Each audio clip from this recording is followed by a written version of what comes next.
যে পাথরগুলো নিয়ে গেছে এটা আসলে কোন কোন জায়গায় আছে। দুটো বিষয়ে আমি গুরুত্ব দিচ্ছি আমরা, সেটা হলো যে পাথরগুলো নিয়ে গেছে এই অঞ্চল থেকে যেন আর কোনো পাথর নিতে না পারে, মানে এখান থেকে যারা নিয়ে গেছে বিভিন্ন জায়গায় লুকিয়ে টুকিয়ে রাখছে বা সিলেট অঞ্চল থেকে যাতে আর কোনো পাথর যেতে না পারে বাইরে, সেই জন্য চেকপোস্ট কাজ করছে, সেটাকে আমরা একটু এনফোর্সিং করার চেষ্টা করবো।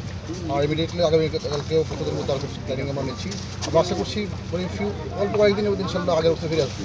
আমরা একটু আগে অ্যাসেসমেন্ট করে নিই, আমি একটু আমরা করে নেওয়ার পর ইনশাল্লাহ আমরা করছি যে যত সময় আগের বছর ফিরে আসবো। মাননীয় জেলা প্রশাসক ফেজাল বিরোধী অভিযানের দেশে আপনাদের অনেক সুনাম রয়েছে। মুহূর্তে পাথরের নগরী সিলেটে আসছেন, পাথরের জেলাতে আমরা দেখেছি যে বিগত দিনে জেলা প্রশাসন উপজেলা প্রশাসন যে অভিযানগুলো করেছে সেখানে 10-15,000 জরিমানা করে দিয়ে দিত, কিন্তু লুটপাট হতো কোটি টাকার পাথর। আপনি র্যাবের অভিযানে দেখেছি 5 লাখ 10 লাখ জরিমানা করতে, এখানে জরিমানার পরিমাণটা কেমন? এটি মানে কোনো বিষয় না। দেখেন, punishment is not the always solution, prevention is better than cure বলে একটা কথা আছে। তো আমরা দেখি কী করা, যদি এখানে পানিশমেন্ট প্রয়োজন হয় তাহলে প্রচলিত যে আইন আছে সেই আইন মোতাবেক হবে, যেটা ধরো অপরাধ করবে সেই অনুযায়ী হবে, সেটা জেলও হতে পারে, বড় ধরনের শাস্তি হতে পারে, জরিমানা হতে পারে, তারা বেশি অপরাধ করবে তারা সেরকম হবে। সুতরাং এইটা দেখতে হবে অপরাধের মাত্রা কতটুকু। আমরা দেখছি যে আসলে এটা কী করা যায়, মানে পুরো জিনিসটা আমরা অ্যাসেসমেন্ট করছি। অ্যাসেসমেন্ট করে প্রথম এটা হলো যে এখানে আসলে পাথরগুলি এখন বিভিন্ন জায়গায় লুকিয়ে নিয়ে গেছে চুরি করে, এইটাকে আমরা উদ্ধার করে, পাশাপাশি হচ্ছে যারা এই কাজটা করছে তাদেরকে শাস্তি আওতায় আনা।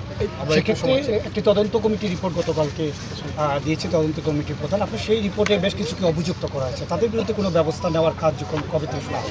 তদন্ত কমিটির রিপোর্টের বিষয়ে আমার এই মুহূর্তে কিছু বলার নেই, কারণ এটি বিভিন্ন তদন্ত করেছে, সেটা হচ্ছে তদন্ত রিপোর্ট যারা করেছে সেটা তদন্ত কর্তৃপক্ষ জমা দেওয়া হয়েছে এবং এটা কর্তৃপক্ষ সিদ্ধান্ত নেবে যে আসলে এখানে কারণ দায়িত্ব কী বিষয়টা। আমি একজন জেলা প্রশাসক, আমার দায়িত্ব হলো যে এটাকে দুটো বিষয়, একটা হলো যে এখানে যে পাথরগুলি চুরি হয়ে গেছে ইমিডিয়েটলি সেটাকে রেস্টোর করা, এবং সেকেন্ডলি হচ্ছে এখানে কারা কারা ইনভলভ ছিল কী ব্যবস্থা নেওয়া যায়, আর থার্ড হচ্ছে ভবিষ্যতে এই ধরনের ঘটনা না ঘটে সেটার জন্য কী প্রিভেন্টিভ মেজার নেওয়া যায়, স্থায়ীভাবে সলিউশন করা যায় এটা, এবং যারা এই কাজটি করছেন তারা কেন করছেন সেটাকে আইডেন্টিফাই করা। আমি দেখি সময় আমাকে দেন, আমরা চেষ্টা করি। একটা বিষয় শেষ বিষয়, সেটা হচ্ছে যে আসলে প্রতিনিধিদের কথা আসলেই বলা হয় যে স্থানীয় প্রশাসনের উপর দায় সবচেয়ে বেশি করে বলা হয় যে তারা যদি আসলে সতর্ক থাকতেন, যথাযথ পদক্ষেপ নিয়ে, তাহলে এই পরিণত আসলে সাদা পাথরে হতো না। সেক্ষেত্রে স্থানীয় প্রশাসনের ক্ষেত্রে কী ধরনের বার্তা থাকবে আপনার?